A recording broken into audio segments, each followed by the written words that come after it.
એક પિતા શું કહે છે પોતાના પુત્રને કે તારા જન્મ સમયે હું પણ તારા જેટલી જ ઉંમરનો હતો. હવે આ વિધાનનો મતલબ જેને સમજે ને એ ભેગું કરીએ કે બાકી ન કરીએ. કે હું તમને એમ કહું, મતલબ એક પિતા એના પુત્રને શું કહે કે જઈએ તારો જન્મ થયો ને એ જ દિવસે તું અત્યારે જેટલા વર્ષનો છે ને એટલા જ વર્ષનો અત્યારે હું છું. માની લો કે આ એ નામનો વ્યક્તિ છે ને બી નામનો વ્યક્તિ છે. હવે એ નામનો વ્યક્તિ અત્યારે 20 વર્ષનો છે અત્યારે, સોરી આ બી નામનો વ્યક્તિ છે.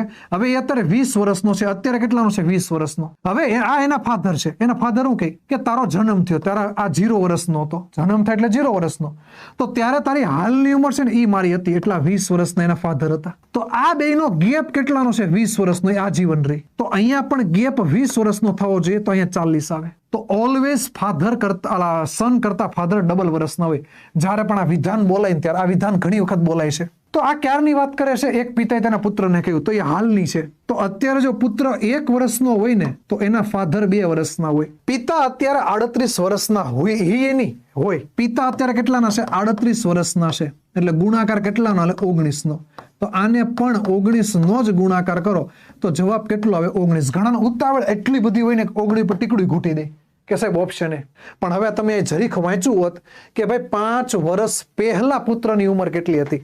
આજે 19 નો છે તો 5 વર્ષ પહેલા 14 નો થાય. તો રાઈટ આન્સર 14 આવે. ઘણા આમાં 19 કરવે ને ભૂલ પાડે. સિમ્પલ ક્વેશ્ચન હતો, ખાલી સમજવાની જરૂર હતી.